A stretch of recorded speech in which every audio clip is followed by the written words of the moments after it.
What's up, all you mentees? This is the Uncanny Omar from Near Mint Condition, and join me today for another top 10 list of discontinued graphic novels from different publishers. So, let's go ahead and get started.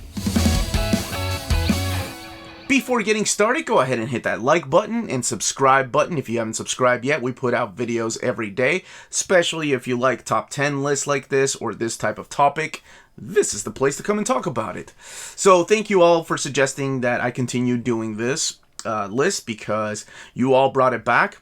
And to set some rules again, I'm mainly talking about trade paperbacks that have been discontinued, hardcover lines that have been discontinued, oversized hardcover lines that have been discontinued by the publisher, not by the creators, meaning that the creators aren't taking a break, like the case of Saga that I used the last time, where they will come back and we'll get more hardcovers, or the case of omnis, because I feel like an omnibus has a bigger chance of getting a second volume, like the case of Wolverine. Omnibus Volume 1 and 2, there was a decade in between both volumes, so there's always a chance. And I'm leaving out manga because I feel like manga needs its own list of discontinued lines, so keep that in mind. And let me know in the comments down below what you would have added. If you haven't seen the original list, I'll leave a link somewhere up above, somewhere there'll be a list to, or a link to that video. So let's go ahead and get started. Again, this is just my list. I'd love to know what you would have added. Leave those comments down below. Kicking off the list is X Factor Investigations by Peter David.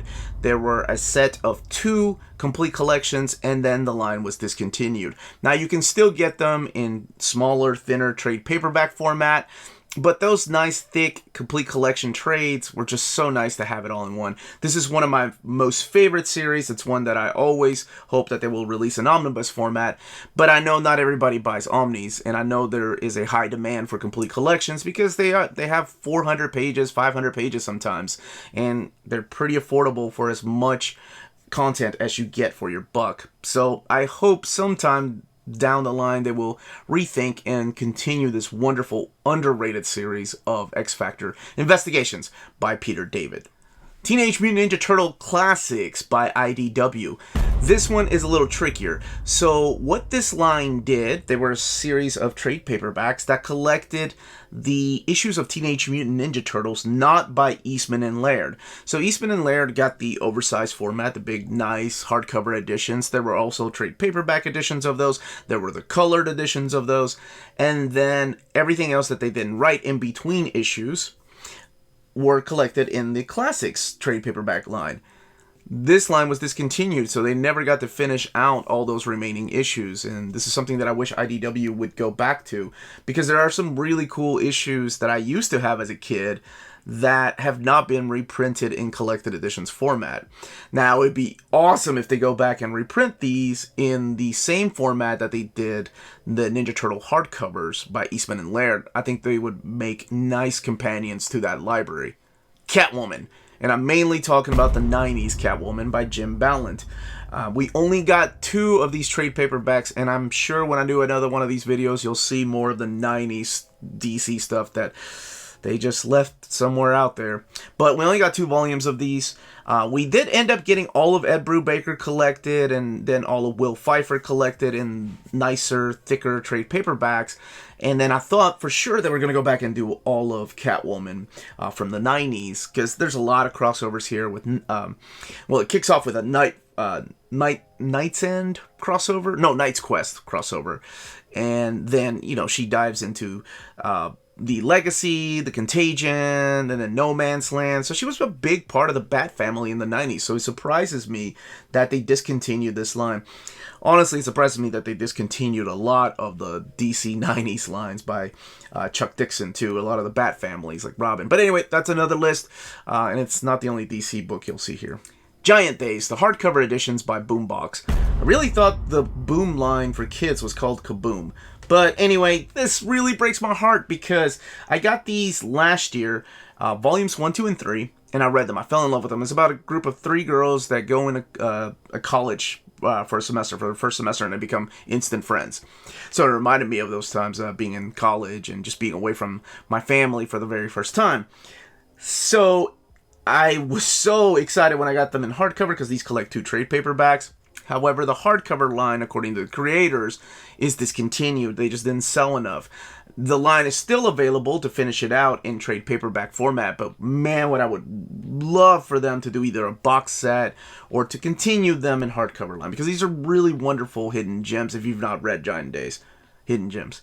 Maybe I need to bring this up in my hidden gems. But then you're going to be discouraged because you're like, hey man, I thought they only printed the first 3. What are you trying to do?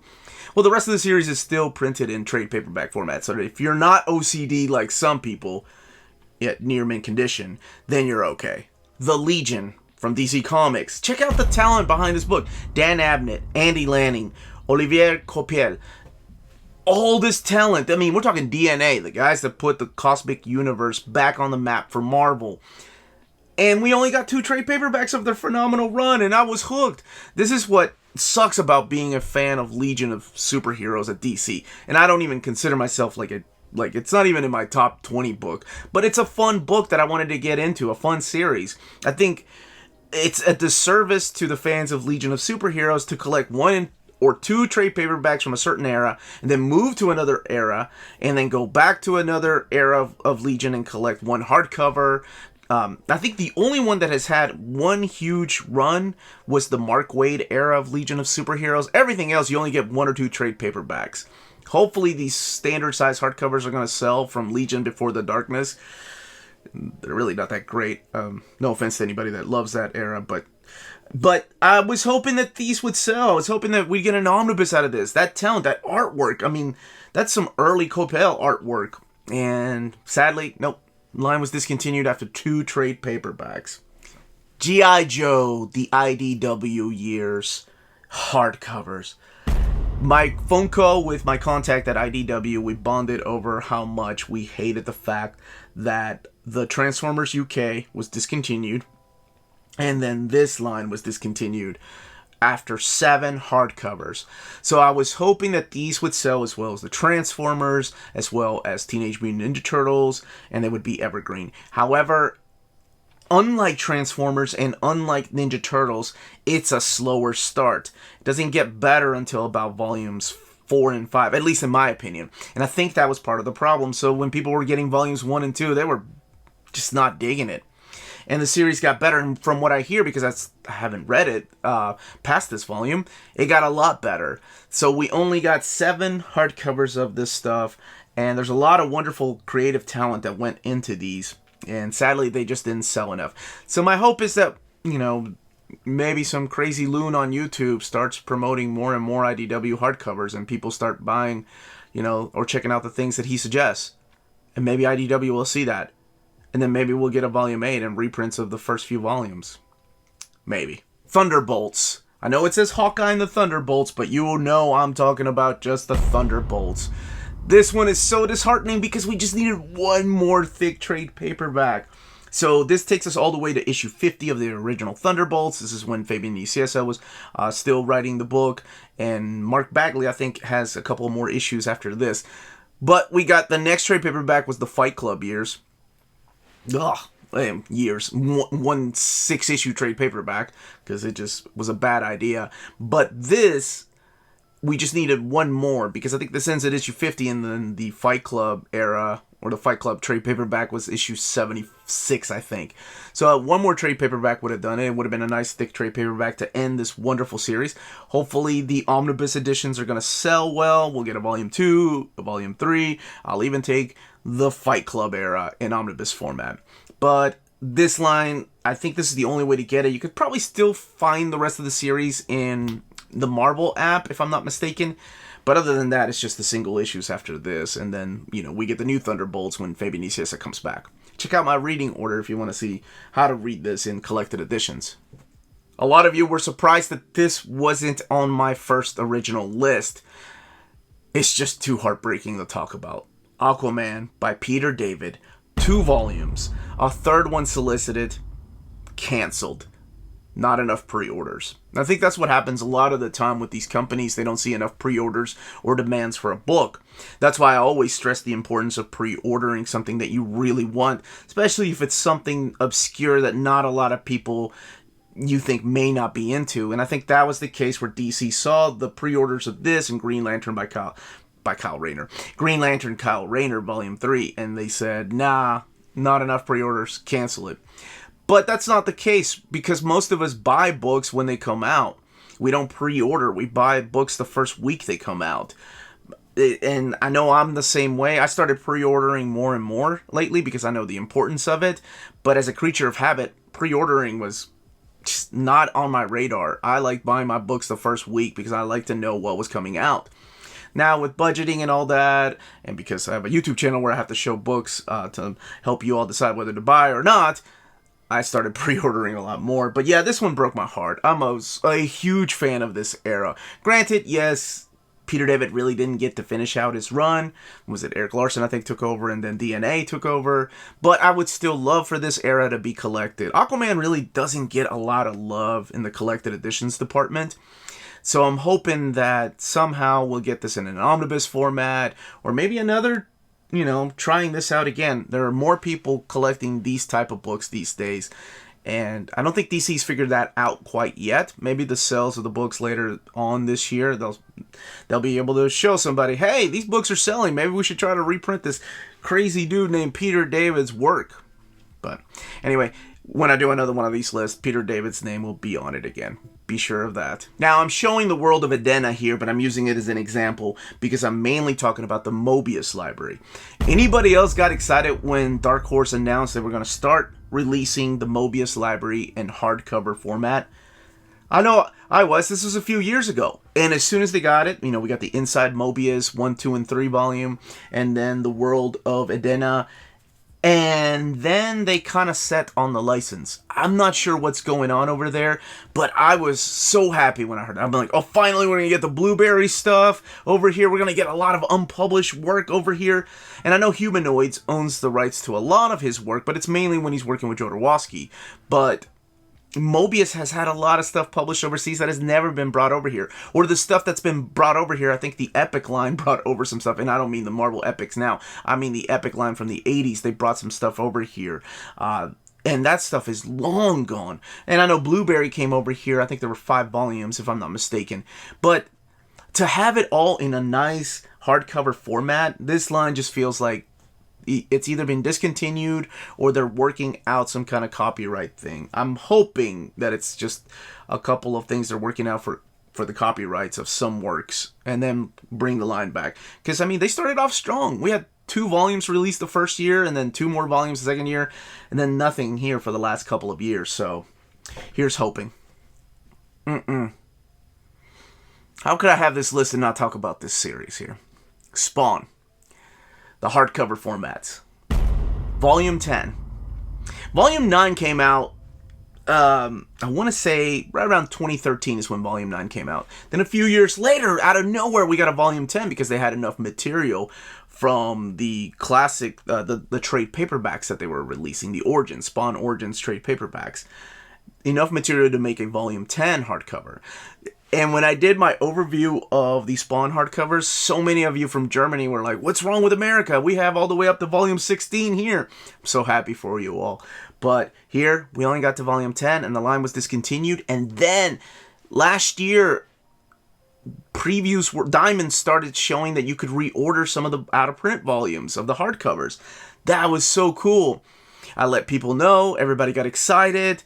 Pre-orders came in, and then for some reason they were just grayed out one day. One day, all the pre-orders for the reprints were grayed out for the hardcovers, and I was thinking, well, maybe they had enough. Maybe it's overwhelming. About a week later, they announced the compendium of Spawn, and the compendium ended up coming out. Everything else was canceled. That compendium sold really well, so I'm not going to be surprised if they do a volume 2 of that compendium. I hope it shows them that there's interest in these type of stories, and I hope McFarlane decides to bring this line back, because to me, this was the best way to collect them. I love oversized hardcover formats, and this was an easy way to pick up the book and enjoy the artwork, or read it if you're a big fan of the story. But I'm just surprised that we got to volume 10 and he just dropped it. And overseas, they got more volumes than we did, which is usually not the case, right? Usually the case here in America, we end up getting more volumes than overseas. But yeah, this one hurts to talk about. Now, the material after this, I think the Origins books, the trade paperbacks, only went as far as this volume here, volume 10. And then after that, there's a big, like, gap in about 50 or so issues. So there's a lot of issues missing.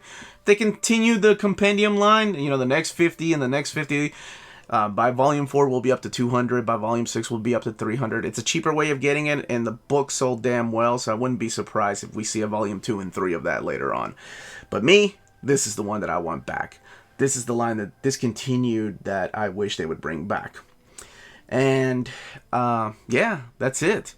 That, as they say, is that. Now, if you want to buy some books from lines that have not been discontinued, don't forget to check out our sponsor, CheapGraphicNovels.com, your online source for collected editions up to 50% off retail price. Cheap Graphic Novels prides itself on excellent packaging, so your stuff gets to you in excellent condition, and they have amazing customer service. Check out their bargain deals for up to 90% off cover price. And for all you Minties that are watching, if you're a first-time customer, don't forget to mention that Near Mint Condition sent you their way for a promotional credit on free shipping on your next order. Now, this is only for US customers. CheapGraphicNovels.com, your source for the hottest books with deep discounts, customer service, and excellent shipping that will keep you coming back for more. And that was another list of the top 10 discontinued graphic novel lines. Let me know in the comments down below what you would have added, what hurts you the most to look at on your shelf and think, man, I wish they had continued that line. Because there's still a lot, and I probably will do a follow-up of this if you all want me to continue this segment.